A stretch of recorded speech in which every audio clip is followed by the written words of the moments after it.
Comprehensive 50-9 victory over Canada in Cardiff. Johnny Sexton scored a try, plus 3 conversions and a penalty in the win. Arsenal were reduced to 9 men as they lost 2-0 at Chelsea. Arsene Wenger branded Diego Costa's behaviour disgusting for the part he played in the dismissal of Gabriel. Goals from Kurt Zouma and Eden Hazard secured the win. Well, there's more throughout the evening on the BBC News channel. We are back with the late news at 10 past 10 on BBC One. Now it's time for the news where you are. Goodbye.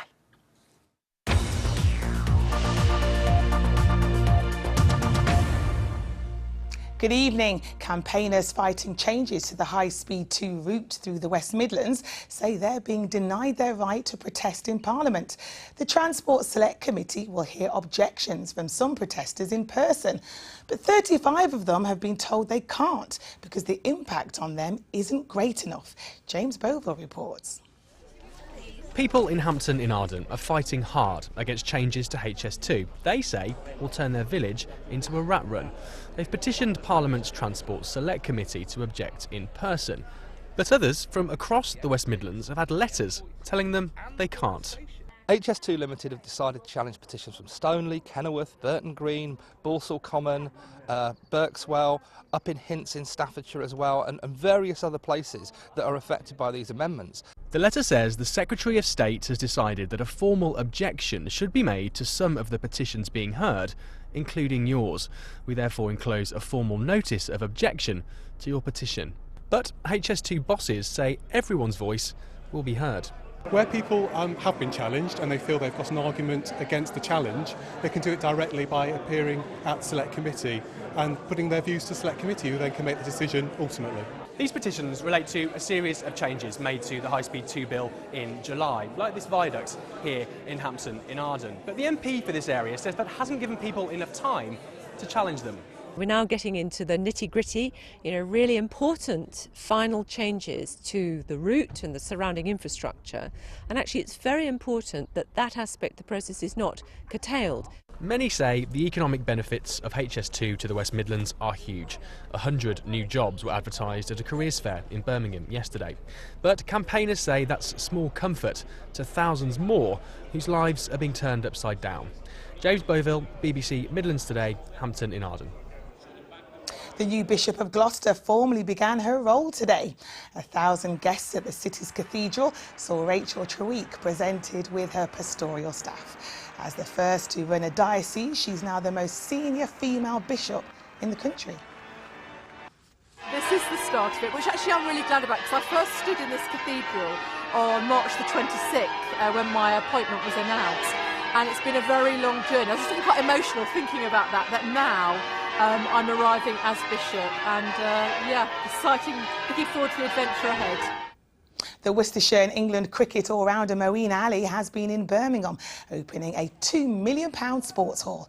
The new facility, which includes a performance space at Moseley Secondary, has been funded by the school and Sport England, and it will benefit both students and the local community. It's probably the best facilities we've got in Birmingham now, and especially being a local guy, who lives around the corner, I think it's amazing. And I knew it was going to be good, but I didn't realise it was going to be this good, and I think it's brilliant for the school and the community. Today's football results now, and in the Premier League, delight for Baggies fans, beating Aston Villa 1-0. It was a 2-2 draw for Stoke City at home to Leicester City, Stoke letting go of a 2-0 lead. In the Championship, it was a goalless draw for Wolves at home to Brighton. In League One, Port Vale lost 1-0 at Bury. Coventry City beat Chesterfield 1-0. It was a goal apiece for Walsall away at Peterborough. Shrewsbury Town lost 1-0 at home to Crewe, but it was a 1-0 win for Burton Albion at Swindon. And in the National League, Kidderminster lost 2-0 at home to Lincoln City, while Cheltenham Town beat Woking 1-0. One rugby result to tell you about, and Moseley lost by 17 points to 6 at home to London Welsh. Let's have a look at the weather now. Here's Sarah Blizzard.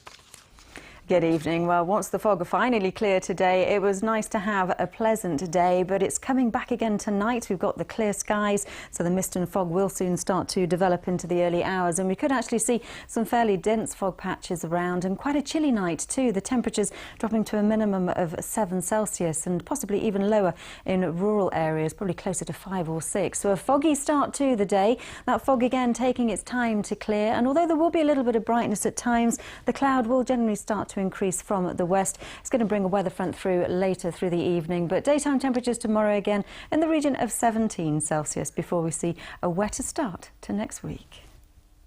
And that's it from us this evening. Our next bulletin is at 10 to 7 tomorrow night. Enjoy the rest of your evening, whatever you're up to.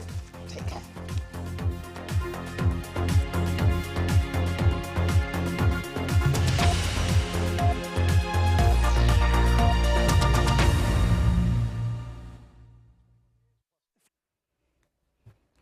Good evening. Well, many of us had a lovely day today. Some of us will have a fine day tomorrow, but for others, there's rain.